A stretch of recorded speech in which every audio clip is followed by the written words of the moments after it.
So it was a 2.5-week trip coming out to say hello to her. And because she was volunteering, I thought, well, I guess I'll volunteer too, because otherwise I'm just sitting by myself. And within those 2.5 weeks, I just felt like God was telling me to stay. So I stayed another 2 months at that time and then went back to the States, cleaned up my apartment, moved out, and I was back about 6 weeks later, full time. To be honest, for me, it's not a sacrifice. For me, it's actually an honor to be doing this work. Of course, it was the first year or two when you're like young 20s. But then after that, it just became my life. Like I wouldn't want anything else at this moment.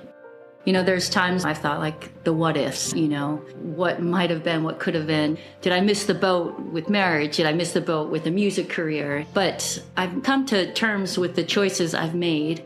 And I am so grateful for sticking it through and being a part of this movement of missions and becoming a missionary entrepreneur, especially with these girls and the rest of our FFR team.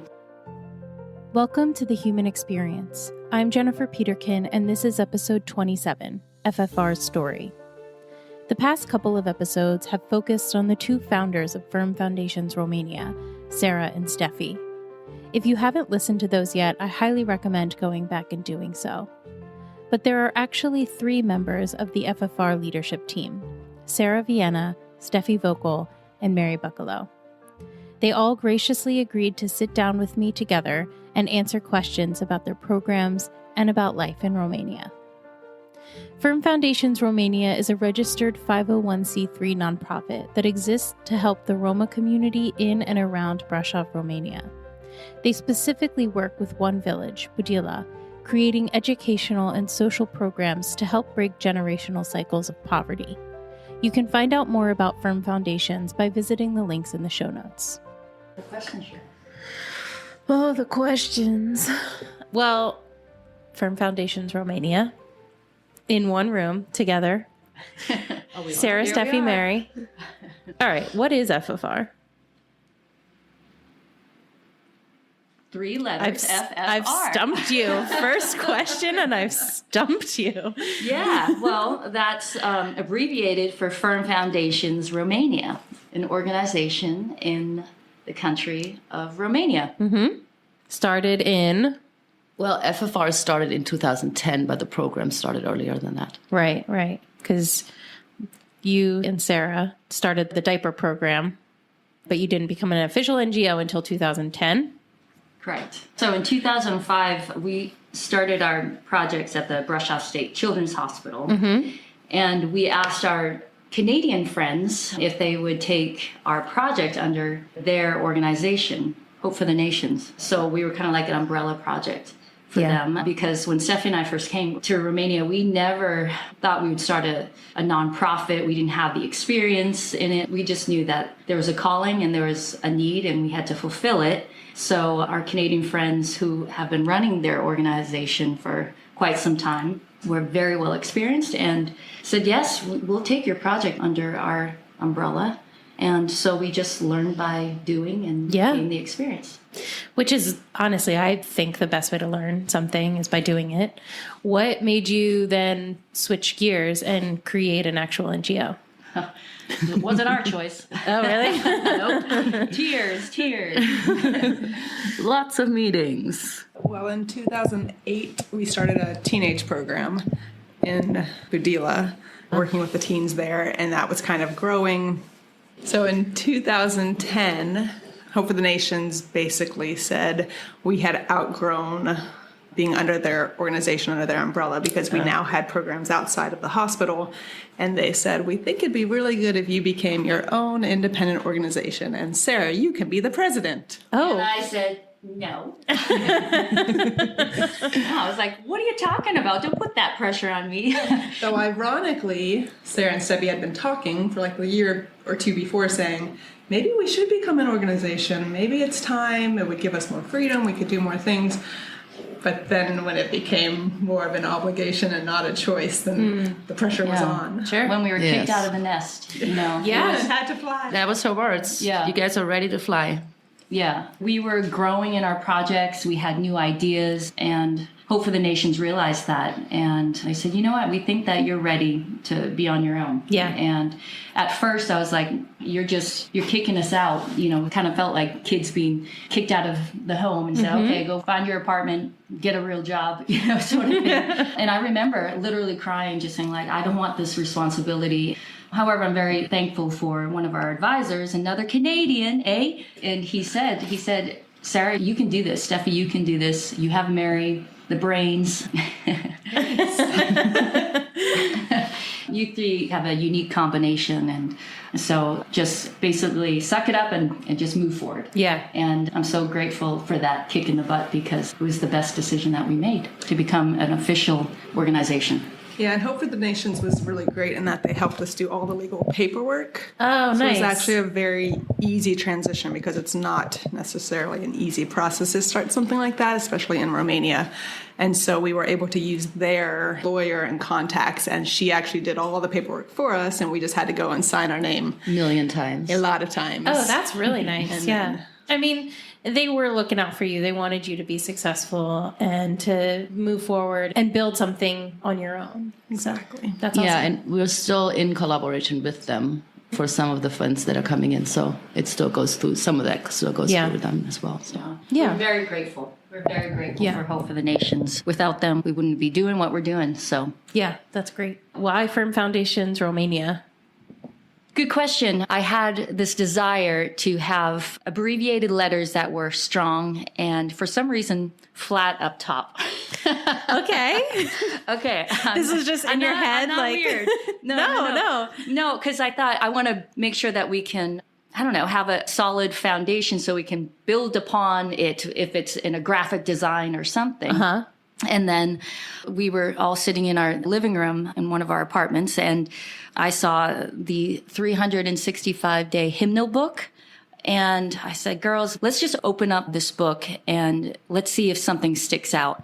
And there was the hymn on February, which date was it? February? I don't know. Let's say February 16th. Okay. That's What a good day. No, it was February, but it was How Firm a Foundation. And I thought, oh, I love that. We want to build a foundation for these kids in their lives. And Firm Foundations, FF, offers a solid top.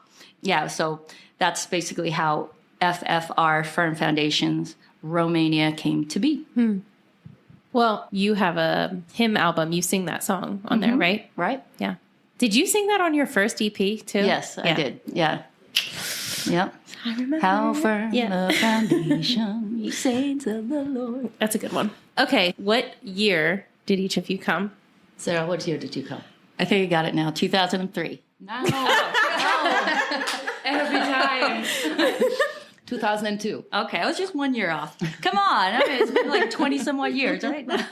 So 2002, 2002. 2008.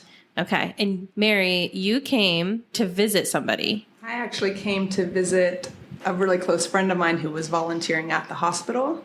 And so it was a 2.5-week trip coming out to say hello to her. And because she was volunteering, I thought, well, I guess I'll volunteer too, because otherwise I'm just sitting by myself. And within those 2.5 weeks, I just felt like God was telling me to stay. So I stayed another 2 months at that time and then went back to the States, cleaned up my apartment, moved out, and I was back about 6 weeks later, full time. Yeah. And never left. She jumped in. Yeah, missed all the hard work. No. There's been we some gave her hard some work. Yeah. Well, it's pretty incredible that all of you came either not even wanting to be here or not thinking anything of coming. None of you came because you wanted to be in Romania, and you've all stayed and made it your home for a long time. So what is it about Romania? Well, you've been here 10 times. So you But get it. I'm asking the question. Wait, what about Romania? Why we didn't want to come, or No, why we want to why- stay? You Okay. all All right. didn't want to come. You all stayed. I think a lot has to do with people. And obviously, I mean, yes, we're co-workers, but also you become family. And then, of course, the need is there. And like for me, I love babies. So for me, this is Perfect. my niche. It's perfect for me. Yeah. I think that's a big part of it too, is the family that you found in each other, because you spend all of your time together. You are all expats living in a foreign country. None of your family lives here.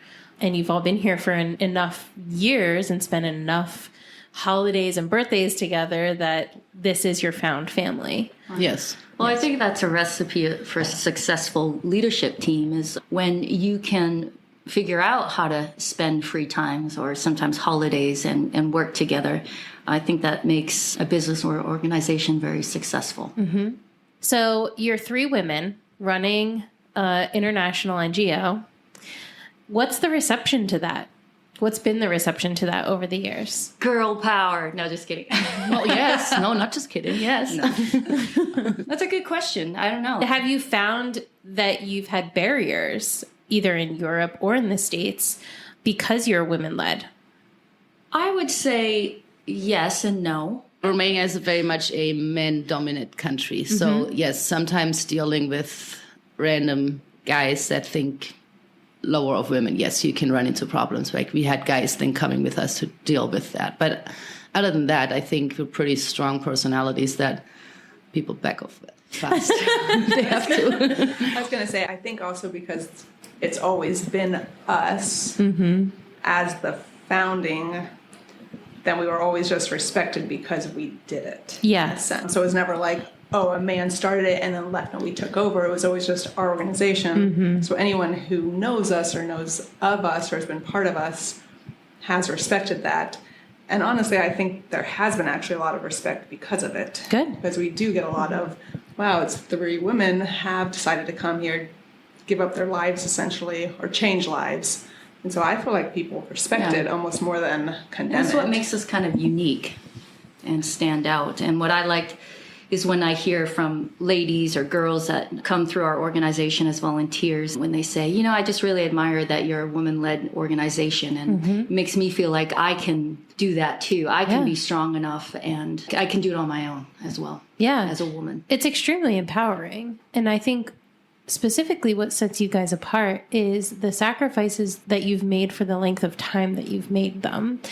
You know, you guys have lived the majority, if not all of your adulthood here, giving up a quote unquote normal path to do this. You know, you haven't turned over. You haven't said, okay, I'm out, tag the next person's in, and we're just going to keep like changing over until we figure out how to get this moving without us. You guys have stayed steady through it all, and really speaks to your name, I think, too. Firm Foundations. You guys are the foundation of this and have built that. So emotionally, mentally, spiritually, like what has that been like for you to just see yourselves outside of what everybody else around you is doing or like what your peers are doing? To be honest, for me, it's not a sacrifice. For me, it's actually an honor to be doing this work. Like every time I go back home and I see people and I see their problems they have, I'm like, oh goodness, get me back to Romania. So for me personally, it is not a sacrifice at all. Yeah. Of course, it was the first year or two when you're like, I mean, I was young 20s, but then after that, it just became my life. Like I wouldn't want anything else at this point. I agree. It also has been a joy to do this sort of service work. You know, there's times though, I've thought like the what ifs, you know, what might have been, what could have been. Did I miss the boat with marriage? Did I miss the boat with a music career? But I've come to terms with the choices I've made and a conclusion that I am so grateful for sticking it through and being a part of this movement of missions and becoming a missionary entrepreneur, especially with these girls and the rest of our FFR team. Life has choices, and we can't have our cake and eat it too all the time. But overall, I'm very grateful to be still in this work in Romania. That's why she wrote a whole song about Russia. I mean, that's one of my lines in one of my songs, thinking about my own hometown. Sometimes I wonder what I'm missing now. Then the soft breeze flows, whispering, you have to let it go. Like, let go of the past. You made this decision. You made these decisions. The fruits of it have been wonderful. Just keep planning and moving forward. Yeah. No, that's so true. It's beautiful. You know, when I first started coming out, you had very few Romanian people wanting to be involved in what you're doing. And now 10, 12, 15 years later, all of your teachers are Romanian or even Roma. You have built such great relationships with the staff at the hospital.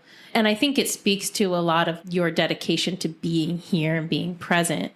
But what has that been like for you guys to see the growth and the fruit of that, just constantly pouring back into the community and actually seeing the community come around and gather around you?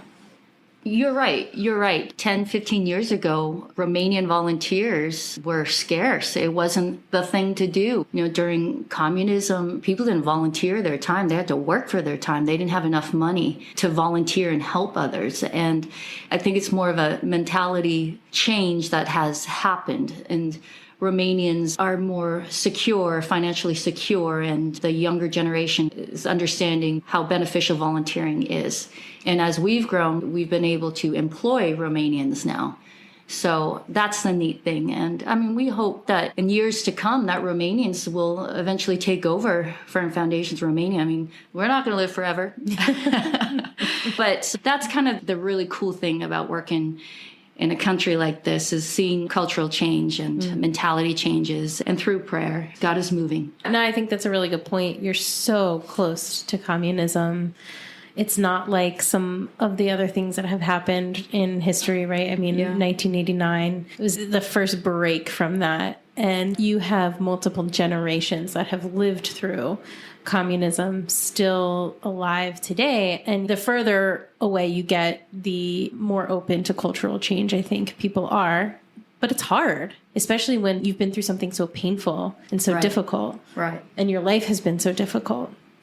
The Roma people are so segregated and so on the fringes. Do you think that there is a shift at all in the way that they are being seen in society? Good question. Well, I'd say yes and no. So basically, back in the communist times, most of the Romas had a job, like they were making brooms or making baskets and stuff like that. And once communism fell, that wasn't needed anymore. And so they lost their jobs and what they were doing, but they never moved on past that. They just didn't snap out of that. Yeah. So I think they're still being segregated. And just a reminder, the Romanian people don't like the Roma people, and the Roma people dislike the Romanian people. And so it's kind of a constant friction between both sides, if you want to say. And to be honest, I haven't seen much movement of integration of the Roma people into Romanian society. They're all considered Romanians, but you have the Romani people and the Romanians that there's differences right down to their skin color, the length of their hair. There are differences and they're visual. And so I think that keeps them segregated. And our prayer is that the Romanian people will realize that they just need a chance and an opportunity, and that they're people too. And just despite their lack of finances or lack of education, we all are children of God. And they do offer now in high schools, and I don't know if universities as well, but they do offer Roma spots. Oh, wow. Specifically for Roma children that they can apply for. But one complication with that is that when the Roma kids fill out their application, a lot of times they don't want to mark the box that they're Roma. Therefore, their applications go through to high school or university as just being a Romanian, which they are, but it then doesn't give them the spot that's being allocated for them. Yeah. And so it's a hard balance of like the Roma don't want to say they're Roma because that makes them stand out as Roma. Yeah. But because they're Roma, they can advance educationally with the help that they're being given, but they don't know they're being given it. So it kind of gets That's very interesting. Yeah, that's very interesting dynamic, because the social currency that comes with labeling yourself, that can be very difficult to overcome. Yeah, so we just found out our 8th graders filled out the applications and no one told them, you need to mark that box. If you mark that box, you are more likely to get a spot. And now they haven't marked the box, so they may or may not get into the high school of their choice, because now it's just going by their grades, and their grades may not be as good as the rest of the Romanians because they're not always taught as well. Right. So. And then what's the barrier there of them getting to high school, because their primary education is located in their village, or at least in proximity to their village, correct? But then they don't have high school in their village. Right, so they can walk to their school until 8th grade. It is right in town. And then the high school is located at least a 30-minute drive. And they just now kind of started a bus system that semi-works and semi-runs on schedule. So it's a big limitation for these kids who, if they want to go, they really need to be able to plan. They need to have the finances. They need to have the parental support to be able to make it all the way to brush off to go to school. And I mean, we all know kids at 14 or 15, it's a lot of responsibility for a 14 or 15-year-old to get themselves on a public bus an hour away and get back. So it is definitely limiting. Yeah. I think it's important to talk about barriers like that too, because when we talk about lack of education or areas where more education is needed, I think we don't necessarily understand all of the nuance that goes into that. You know, it's like, is there school or isn't there school? Are they going or aren't they going? And it's not as simple as that, right? There's so many variables that come into play when you're talking about education, not least of which is family support. Are they eating well enough? You know, do they feel well enough to be getting up and going to school every day? So I think that's important to mention. You guys run after school programs for these children in the hopes of keeping them in school, because the dropout rate is very high, especially after 8th grade when they don't have immediate access. So what do you hope to see as you push these kids to continue their education and to break that generational cycle that keeps happening of you drop out of school, you get married really young, you get pregnant, and the cycle just continues? What do you hope to see shift in the relationship between Roma kids and their future in Romanian society? I mean, obviously, we want to see all of these kids go through school, have a job, and just realize there's way much more to life than just, getting pregnant at the age of 14, 15. But you can actually become somebody if you want it. Yeah, a lot of these kids, we want to encourage them to go to trade school because obviously they're not all destined to go to university and to get a degree, but at least in trade school, that kind of guarantees you more a job. Yeah. And so that is something that we're encouraging. And in addition to education, honestly, the most important part of our program is that we share the gospel. So we just want to give them a hope. We want them to know they have a future, they have hope, and that's in Jesus, that's in God. That's not necessarily in a degree or in a job or in their marriage that they think they need. There's more to life than that. And so that's really, besides education, really that's the focus of our program, is to introduce these kids to who God is. Yeah. Trade school or university in Romania, is it free for them to access, or do they need to pay for it? Trade school is basically in place of high school, so that is free for them to attend. They just need to pay, obviously, for like transportation and school supplies. University, they do have to pay for, but compared to America, it is significantly cheaper. Yeah. As in a couple $1,000s for the year. And so it's definitely more affordable than in the States. But yes, so there's a little cost with going to university. And it's a 3-year program in university. Yeah, and a lot of these Roma teens, they need extra help, tutoring. And so that's where we step in and sponsor that. So those expenses, they build up. But since the state school basically graduates them through each grade, they're not properly educated to reach the university level. So that's what we try to do, is just encourage them, outside of their normal educational process. Yeah. But it's interesting with the trade school, a lot of our teens, some of the top professions that they want to pursue is becoming a hairdresser and a mechanic. Okay. Isn't that interesting? Yeah. But it's totally, I don't mean anything by this, but that's totally attainable, right? Everyone needs their hair cut, Jen. Yes. Everybody needs a working, running car. Yes, they do. And you want kids to dream, no matter what that is, but they want things that they are so capable of doing, right? Like they're so capable of achieving that. And not that they're not smart enough to do other things, but I imagine a couple $1,000s is still a barrier to them to go to university and stuff like that. So even though that sounds like pocket change to a lot of people, and especially for an education in America, I imagine that that's still something that seems so out there for a lot of people, especially Romas in Romania. So as far as your program goes, like, do you help them get into trade school? Like, what happens after 8th grade for you guys? That is a little black hole because, with these teenagers after they graduate 8th grade, we can't force them to go into university. We can't change their parents' minds and say, like, basically allow them to leave the house, or else it's really up to them. We just are planting the seeds. Our hope and our prayer is to support them through high school or through trade school or university. So after they graduate 8th grade, we have a teenage program that we're just filtering into them, filling in their brains with, you can do anything. You can do anything with Christ. And if you put your mind to it, you can accomplish and reach your goals and your dreams. So there's only so much we can do after they graduate. And our hope is that they've dedicated their lives to God and that they will make a difference in their own society. Absolutely. And we do try to help by providing transportation or helping with those costs. And we do ask, like, do you need tutoring? Do you need extra help? So we're trying to continue with these kids. We don't want to be like, oh, you're graduating 8th grade, good luck, have fun. Yeah. We are trying to keep them within our programs and Andre. encouraging them to continue on. Yeah, one of our teachers, she graduated from our program. So she is now teaching these kids about the love of God and about, education.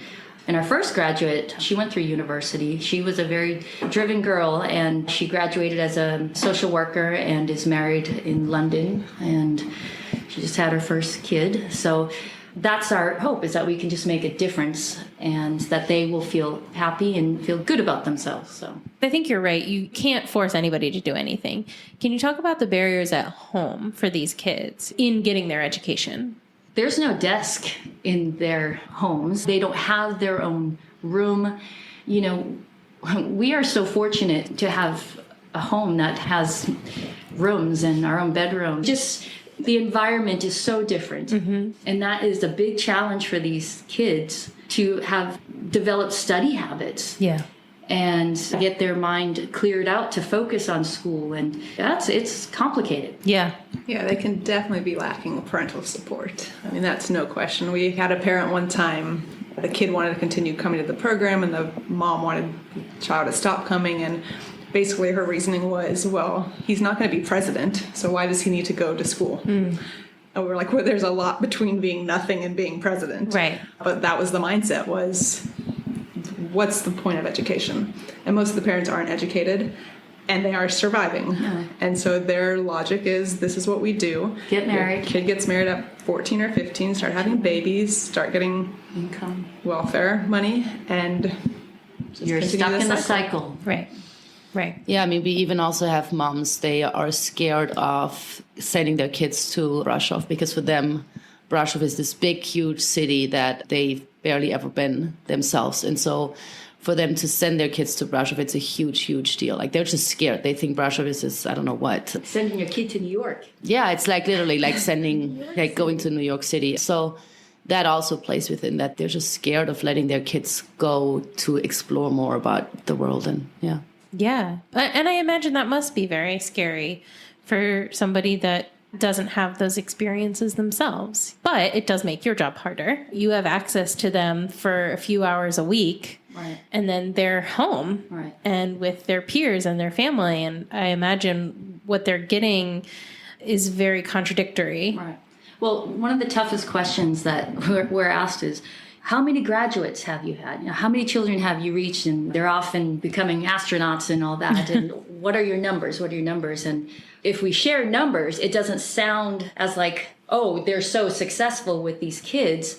I mean, I guess it's, how do you define success? Mm-hmm. And for us, it's not about numbers for these kids because we can't dictate what they do after they graduate. But what we are doing is offering the hope and love of Jesus Christ when they're young. And we are teaching them how to read and write so that they can at least live in society. Mm-hmm. Of course, we have the hopes that they will graduate or enter into a trade school. We're in a different society here. So, I mean, our success, our numbers are, we have 233 children enrolled in our Agape Center. That's huge for children to come consistently into any after-school program. So our success is that they attend and that they're singing songs about God and that they are reading and writing and willing to learn. Yeah. The culture in America is that you go to school. That's very culturally relevant there. And so people that don't have the resources to do it, it's like, oh, well, if we give them the resources to do it, they will do it. Because, again, social currency states that they know that that's going to make them successful. The Roma culture is, first of all, different than Romanian culture. And there is no emphasis placed on education. There is no value seen in education in the Roma community in general, right? So I think that is a really significant piece of the puzzle when you talk about numbers, that you guys have been working here for, almost 20 years, but that's what, one generation, right? Like you're trying to break a cycle of hundreds of years of a way of life, and you've touched one generation. Right. So you continue to grow and build and keep doing what you're doing, but this is decades of work. That's a good point. To break that cycle.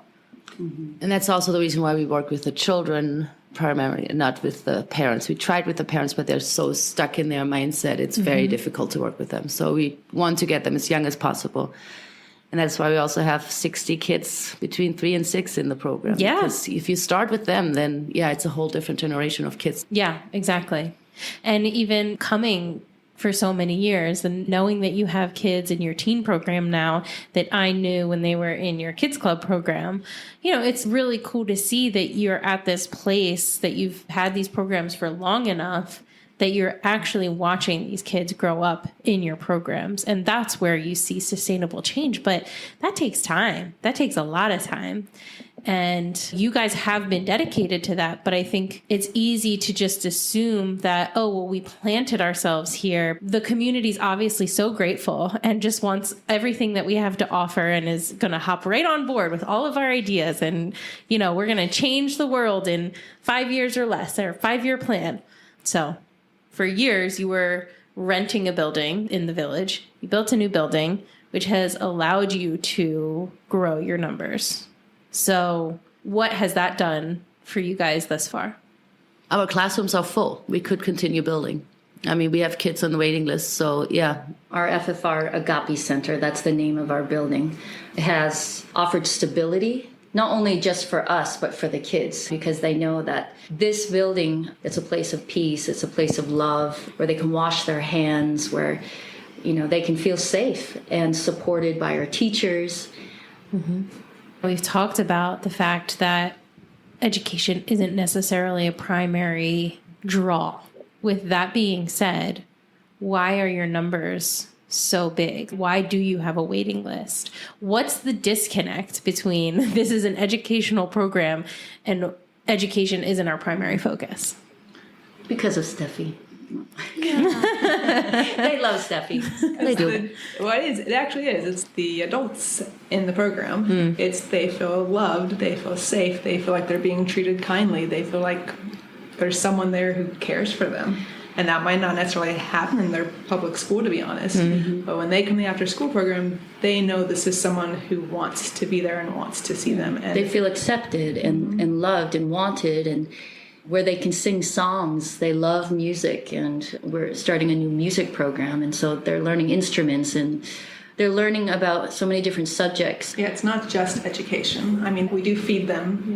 They get a meal every day, so they know that that's guaranteed. They do have the joy of singing and laughing and spending time together. They do games, and they have birthday parties. They get celebrated. And the biggest thing for them, they get to use a real toilet. And not an outhouse. Is a big thing, actually. Using, it sounds like what? But they love to just sit on the toilet. It's the simple, normal things in life that we take for granted that they don't, because they live without. And they live in such impoverished conditions, no running water and no privacy, that they get that at our Agape Center. And it's new. And it's clean and it smells good. Yeah. I think one of my favorite sayings for introducing new concepts to people that aren't necessarily in their value system. Even God, right, is earn the right to share. And it's the idea that in order to try to meet somebody's emotional needs, you have to establish a trust with them first. And a lot of times that's in meeting their tangible needs first.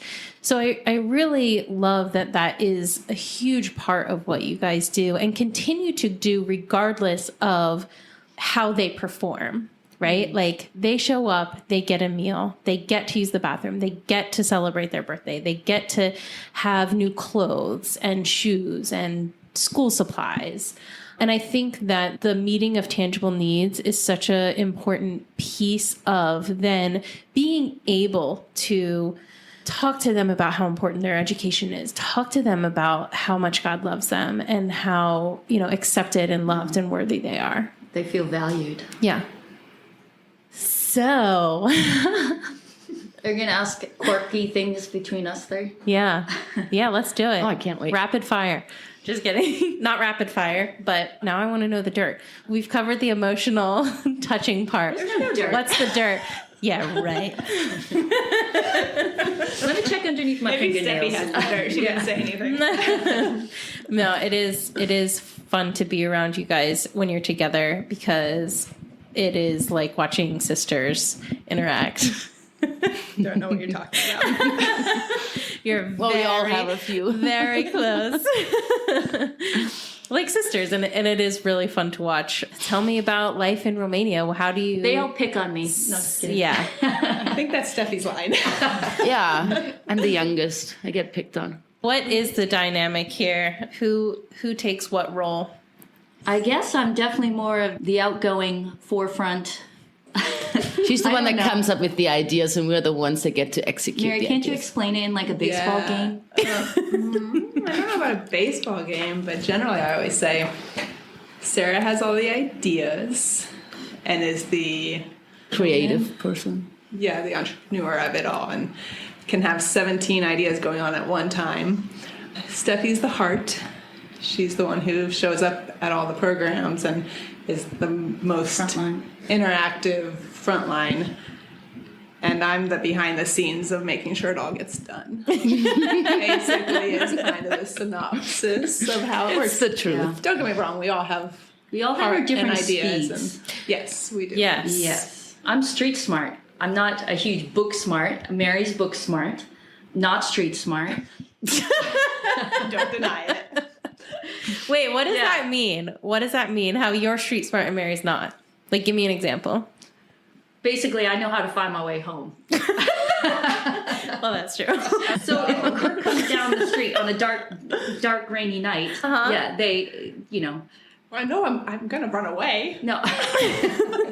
Okay, yeah. What do Steffi's you gonna all do? offer. Steffi's going to be like, what would you like? Yeah. Okay. What would you do? Do you have a Punch 'em. baby?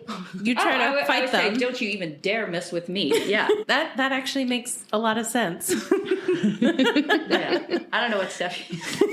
I said she'd offer to help him. She'd Yeah. be like, oh, do you want my money? Okay. I dropped it anyway. Yeah. Steffi will be like, Sarah, you just deal with it. Wow. Yeah. The truth comes out. Is that Does enough? he need to a hug? There you go. There you go. Steffi does love her hugs. Give it Steffi a hug. That's true. Just put them to sleep. Sing them a nice lullaby. No, I think we all understand each other's strengths and weaknesses. Yeah. And working together for so many years, we've learned to work with those strengths and weaknesses. And we love each other and support one another. And I think kind of that's how we have been successful as a team of women. And we do actually get along in real life. Yes. Like we In do real life. actually. In FFR life and real life. Yeah. This isn't Like, fake. Yeah. Yeah, personality wise, it does work well. Like there's a good balance between the outgoing, the not as outgoing, And the There's a hugger. good balance. And there's a hugger. Yeah. Yeah, and I do have to say that without Mary being a part of this team, I mean, Steffi and I would never be at this point because we're not really detailed type of people. Mary puts the sense into the ideas. And what Steffi's great at is she's a great leader and she's a great follower. She is a doer and she's on the front lines. And it's kind of just a well-oiled machine. And it has worked so far. It does. It works. Yeah. Clearly. I mean, you've seen people come and go, and the three of you have stayed strong. Right. You know. Yeah, throughout that's it been all. hard. People coming and going has been one of the biggest challenges of doing this work. You know, you get to know them as like a sister or a close friend or brother, and then it's like, okay, God is calling them back to their home life and their normal life, if you want to say, and it's been a challenge to say goodbye to those people. But what's so nice is they do eventually return, like you, Jen. And yeah, it's like a big anniversary. So that's what's so wonderful about working with these two ladies is I know they're consistently they're here and they're like a family. And, you know, we've all moved away from our families in order to do this work. We've had to build like a family, a sisterhood. And Well said. Thank you. Good job. On a lighter note, what is your favorite and least favorite thing about Romania? One of my favorite things would be just taking walks. I love, especially the area where I live. It's kind of neighborhood, but it's up in the mountains, and it's just, you can just walk and walk and walk these small streets, and you can always find like a new path or a new little direction to go, and everything always feels just new and nice. And I don't walk as much in the States, obviously. I don't think anyone does, but here you can just walk in the cobblestone streets. Yeah, even just like, you know, when you go outside of Russia and you see the mountains and stuff, and just the nature is just beautiful. Yeah. Not having a Walmart. That's your favorite or least favorite? What are you talking about, girl? No. Well, they said their favorites, and you went least favorite. Well, I had to mix it up. Yeah, that's good. That's good. Favorite. I love how everything is so close. The proximity of where you live and where stores are, as well as the history. And it's affordable here, too. What's your favorite place to visit within Romania? I would have to say Pestra. Yeah, I was just saying- It's a saying the region same thing. past Braun Castle, and it's up in the mountains, and it feels like you just step back into time. It really is a place. If you want peace and if you want to hear God, he speaks through his nature and his creation up there. It's like in the Heidi movie kind of thing. That's how it is up there.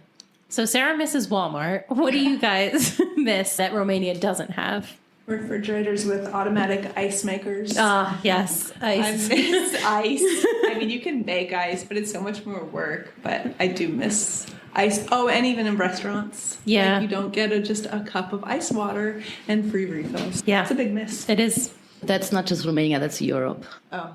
Yeah, but that's from her That's home. She misses from home. Yeah. Well, you know what? I am very blessed by saying that my favorite stores from Germany actually made it to Romania now. So I don't really miss much anymore. Like, not like back in the days when my mom had to send care packages of stuff because I'm like, I need this and I need that. Yeah. So I'm not missing much from home.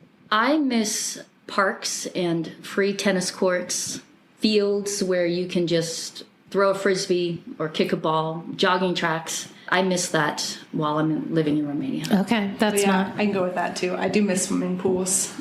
I really miss just normal outdoor. It's hot and it's summertime and you swim and you can't here.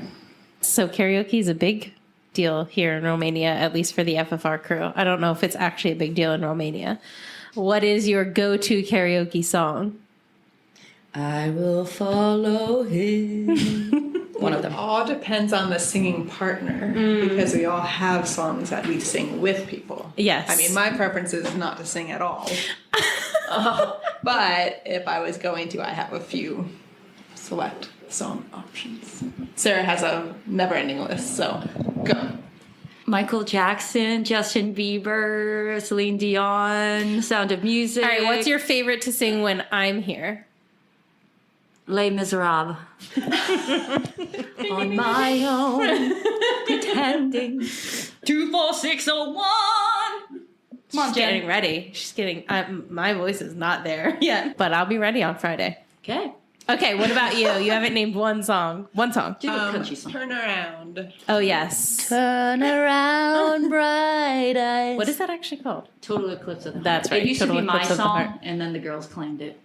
Well, you have a lot of songs, Yeah. so Yeah. you can give it. It is a cool And song. some ABBA and some John Oh, Bon love some Jovi and ABBA. some Lemon Tree and oh yeah.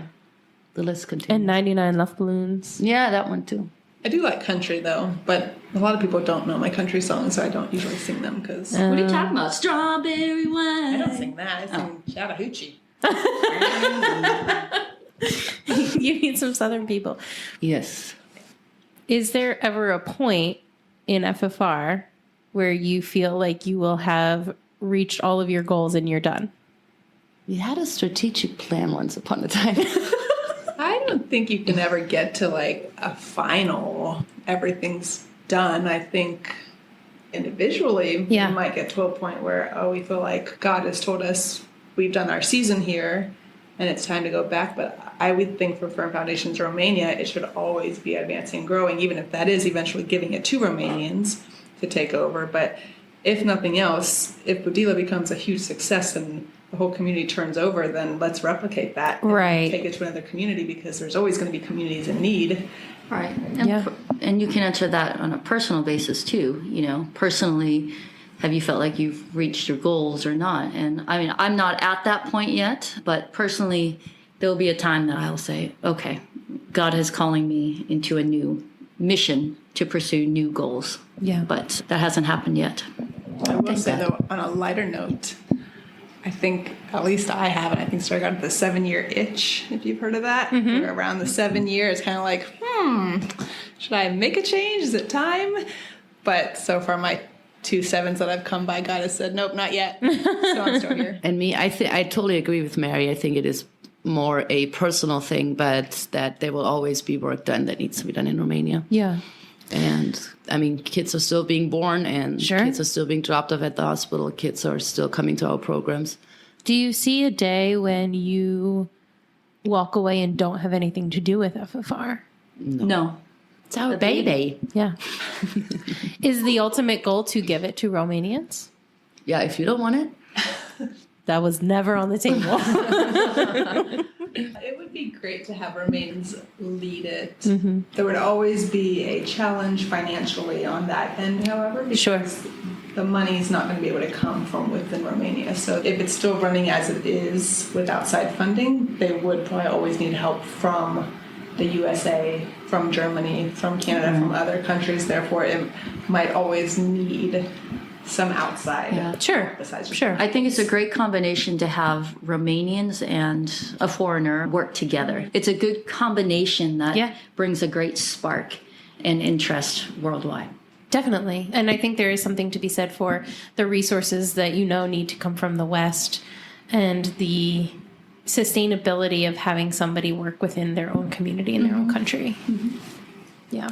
Is there a fear of FFR getting too big to where like the vision becomes a little muddled? I don't think I have a fear about it, but I definitely don't want it to become an organization where you're just so busy with doing everything else that you lose the heart. And I think that's what happens to a lot of big organizations, that they're just sitting there doing paperwork, but the heart is not there anymore. And that's why I'm thankful that in my position as a vice president, I can still go and hold babies, and I can still go to Budila and work with these kids. I mean, to be honest, I hope we get bigger and reach more kids, but also knowing how to strategically manage that so that we don't lose the heart, but that we have enough funding that we can reach more kids. So it's not a fear, it's actually a hope. I'm the visionary sort of, reaching out to the stars and try to catch them. But definitely I would not want to become an organization that is more about funding for salaries or, overhead, but that we keep the heart and the children number one as we grow. Awesome. So what are your 3 biggest asks, whether it's for prayer or for something that you physically need?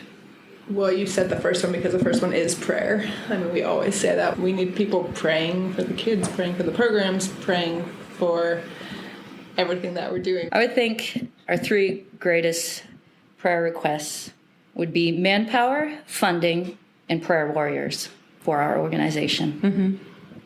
What's next for you guys? What's next for the project? Well, we're started a child sponsorship program, so we're looking for more sponsors for the kids individually, which would be wonderful. Then also just really working with the teenagers as they are graduating, like 9 of them this school year, Graduating 8th grade or? 8th grade, yes. Yeah. And just giving them different opportunities and choices for their future. You used to have a teenage program where you had teens living in Brasov with a house mother. Are you looking to start that up again? We have looked into it. The problem, and I mentioned that before, is coming in that the parents don't want the kids to live in Brasov. So I think at this point right now, it's in the back of our minds, but we're not pursuing it at the moment. And that takes funding and manpower, the right manpower. Yeah. So if God wants it, he'll provide, but it is on the back burner to start a teenage home in the city center of Brasov, which would be about 30 miles outside of where their parents live.